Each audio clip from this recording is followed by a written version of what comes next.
Juste avant de commencer, je tiens à remercier le sponsor de cette vidéo, CyberGhost VPN. Alors pour ceux au fond de la classe, un VPN c'est un logiciel utile qui te promet une navigation sécurisée sur internet. En gros, c'est un super outil pour éviter de te faire pirater ou d'être victime de sites malveillants. Mais comment? Eh bien, CyberGhost VPN te permet de masquer ton adresse IP et surtout de chiffrer tes données en redirigeant l'intégralité de ton trafic internet via un tunnel sécurisé. C'est parfait pour surfer anonymement et en toute sécurité, que ce soit depuis la maison ou depuis un réseau Wi-Fi public, comme dans un café ou un restaurant. Mais aussi, CyberGhost VPN te permet d'accéder à des sites et plateformes géographiquement bloqués pour ainsi pouvoir profiter pleinement de tes abonnements à Netflix, Disney+, ou encore Prime Video. Et en plus, c'est facile à utiliser sur Windows, macOS, Android, iOS et même sur ta Smart TV et console. Puis bien sûr, c'est le genre d'achat utilisable pour toute la famille vu qu'un seul abonnement sécurise simultanément 7 appareils. Mais ce n'est pas tout. CyberGhost VPN est recommandé par de nombreux utilisateurs qui lui ont accordé d'excellents avis sur Trustpilot et possède une communauté de 38 millions d'utilisateurs. En cas de besoin, un service client en français est là pour toi 24 heures sur 24, 7 jours sur 7. Puis, concernant le prix, on est quand même sur quelque chose de très raisonnable. Vu que, déjà, tu peux bénéficier de 83% de réduction et 4 mois gratuits pour pouvoir tester le produit, et enchaîner avec un abonnement de 2 € par mois. Et évidemment, si tu n'es pas convaincu, il y a une garantie satisfait ou remboursé sous 45 jours, alors clique sur le lien en description et navigue en toute sécurité avec CyberGhost VPN.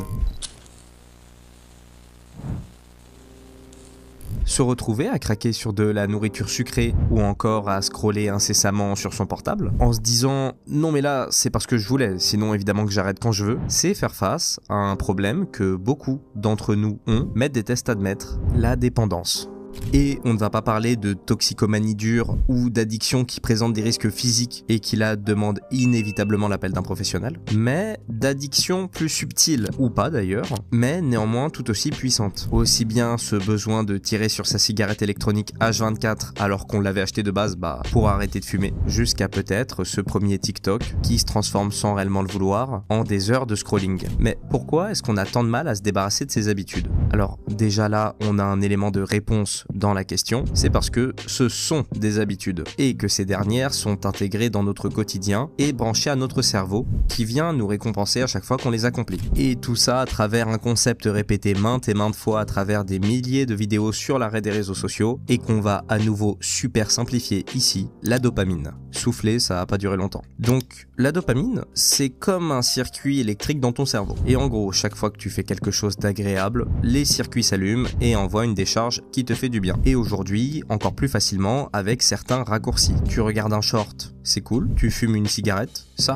quel plaisir. Mais évidemment, il y a un hic. Plus tu envoies de jus sous différentes formes dans ton circuit, plus ce dernier va s'élargir pour en attendre un peu plus à chaque fois. Et d'un coup, lorsque tu allumes moins fréquemment ton circuit, ou alors de manière moins immédiate, c'est là que tu ressens un sentiment de vide insupportable et que la dépendance commence à s'installer. Tu l'as compris, dès qu'on essaye d'arrêter ce qu'on sait être nocif pour nous, notre taux de dopamine s'effondre et on se sent ennuyé, démotivé et même un peu malheureux. On tombe dans un piège qui nous pousse à retourner vers ce qui semble en apparence être la source de notre bonheur artificiel. Et bon, c'est fini pour ce petit rappel la mode de la dopamine détox en 2023, mais très bien. Maintenant qu'on sait, c'est quoi la solution? Eh bien, dans les faits, il en existe beaucoup, et évidemment, je vais rappeler que dans certains cas extrêmes, encore une fois, le suivi et le sevrage avec des spécialistes est indispensable, mais sinon, laisse-moi te présenter une formule qu'on va appeler la règle du vide. Alors, quand je vais expliquer ce que c'est, tu vas peut-être t'énerver, mais dis-toi que je tire ça du livre La méthode simple pour en finir avec la cigarette, de Allen Carr, une œuvre traitant de l'addiction au tabac, mais qui, selon moi en tout cas, peut s'étendre à beaucoup d'autres formes de dépendance. Mais d'abord, tu dois te demander qui est ce cher Allen? Eh bien,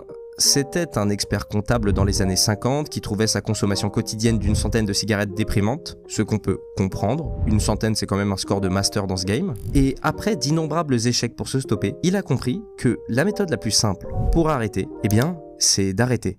Et c'est ça, la règle du vide. Alors non, je ne vais pas te laisser sur ça, j'avoue que on dirait du trolling, car dans les faits, cette règle fonctionne si on prend conscience d'une chose, c'est que la douleur ou la pénibilité engendrée par l'arrêt font entièrement partie du processus, et c'est même un très très bon signe. Vois ça comme le fait que l'inconfort est le signe que tes niveaux de dopamine sont en train de se recalibrer, et que ton corps peine à comprendre pourquoi il ne reçoit pas la même dose de stimulation qu'avant et il t'envoie donc des signaux pour te le faire comprendre. Et assez souvent la vérité, c'est que la phase la plus difficile dans ces moments-là va être la première semaine, vu que petit à petit sur le long terme, tu vas te stabiliser. Alors c'est pas tout beau non plus, on va y revenir, mais en tout cas, l'envie d'aller chercher cette dose de plaisir va diminuer au fur et à mesure. Et évidemment, par extension, tu deviendras plus résistant aux tentations. Alors non, tu ne seras pas infaillible et je te conseille évidemment de te tenir éloigné de la vue et de la portée de tes anciennes sources d'addiction. Si c'est TikTok, supprime l'appli et bloque-la, ou si c'est les cigarettes, n'en aie jamais à la maison. Et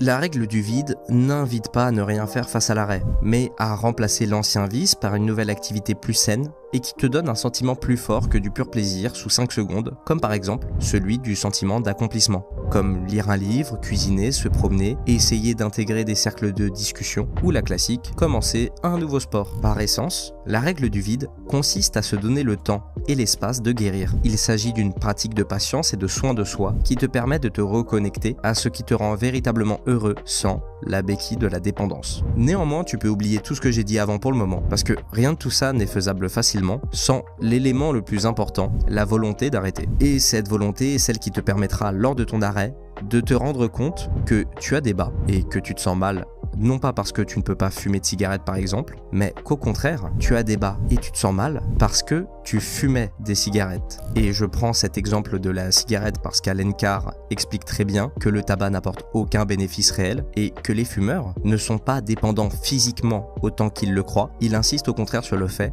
que la dépendance est principalement psychologique. Les sensations de plaisir qu'on va associer à une activité dont on est dépendant ne viennent pas de l'activité en question, mais souvent du soulagement de la sensation de manque provoquée. Et c'est aussi pour ça que j'ai tendance à penser que pour arrêter, il vaut mieux commencer du jour au lendemain afin de ne plus laisser de place au doute et éviter d'être tenté. Même si je comprends que pour certains, l'aspect rassurant de la diminution quotidienne est meilleur. En vrai, ici ça dépend de chacun et chacun a sa propre manière d'appréhender l'arrêt. Puis c'est important à avoir en tête parce qu'il n'y a pas de méthode miracle et rapide pour surmonter une addiction. C'est une lutte qui sera présente tout au long de sa vie et qui demande de la force en continu. Mais je vais te partager 3 points supplémentaires à utiliser et dont tu dois te souvenir dans le chemin vers cet arrêt. Premièrement, une chose qui peut t'aider est de commencer à écrire dans un journal chaque moment où tu sens que tu es en manque et que tu as le besoin de retourner à ton ancienne habitude. Combien de temps ça a duré? Que faisais-tu face à ça? Et comment l'as-tu surmonté? C'est bête, mais écrire, ça te met face à la réalisation que tu es dans un moment de manque et que comme avant, tu pourras le surpasser. Deuxièmement, voici la technique des 10 minutes. Le concept est simple. Imaginons, tu es là chez toi et d'un coup pour rien, tu ressens l'envie, allez on va dire dans cette situation, de regarder ton téléphone et de scroller sans raison pour te distraire. Ton cerveau pique une crise et tu sens que le besoin est de plus en plus fort. Et c'est là justement qu'intervient la technique des 10 minutes. Le principe est le suivant. Lorsque tu ressens l'envie d'adopter un comportement addictif, tu te dis « je le ferai dans 10 minutes ». C'est tout.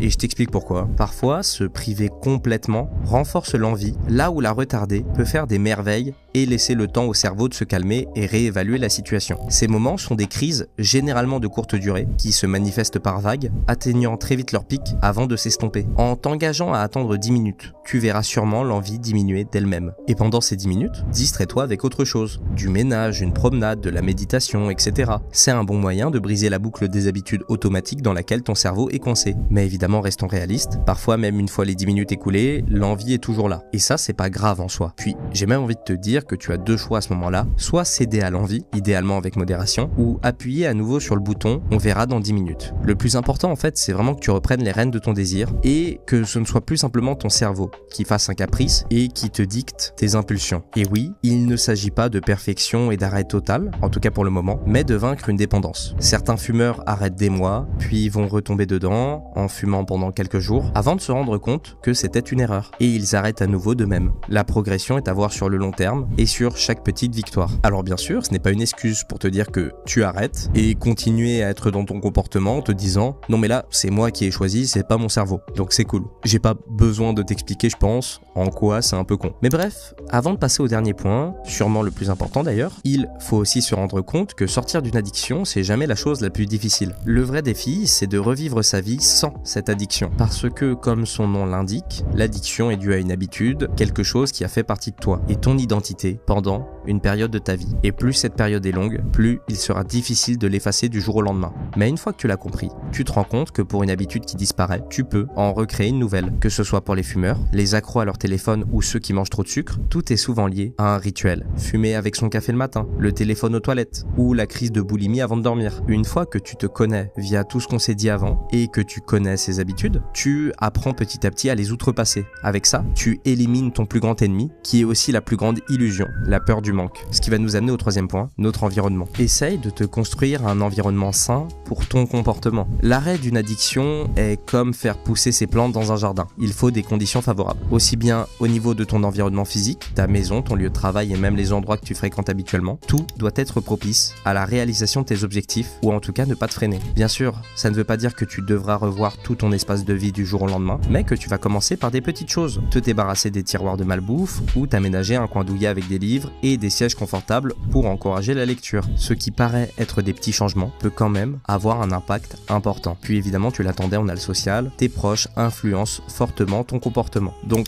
je ne vais pas te dire de sortir de ta vie les fumeurs si tu veux arrêter de fumer, ou les personnes accro à TikTok si tu veux réduire ton temps d'écran, mais simplement de s'assurer que ces personnes t'encouragent et te soutiennent dans tes objectifs, voire même t'accompagnent. Ça ne veut pas dire que tu dois exiger que parce que tu veux arrêter les soirées, tout le monde doit le faire, mais de temps en temps, tu peux proposer des randonnées ou soirées jeux de société pour contribuer à t'aider. Mais que faire si certains des membres de tes cercles sociaux actuels ne sont pas spécialement enthousiastes pour tes nouveaux objectifs? Alors, c'est là que ça peut s'avérer un peu délicat, surtout s'il s'agit d'amis de longue date ou même de membres de ta propre famille. Et je pense qu'ici, l'essentiel, c'est de fixer des limites. Communique tes objectifs avec clarté et gentillesse et demande du soutien. La plupart des gens respecteront tes efforts. Puis, il y a toujours le pouvoir des communautés en ligne. C'est des petites pépites pour se connecter et partager sans porter le fardeau de la honte que peut nous faire ressentir un entourage aux habitudes trop portées sur le jugement. Et pour finir, n'oublie surtout pas que le chemin à parcourir pour vaincre la dépendance est justement un chemin et donc qu'il est plein de rebondissements, de défis et de triomphes, mais aussi d'échecs. Et avec les bonnes stratégies, le bon soutien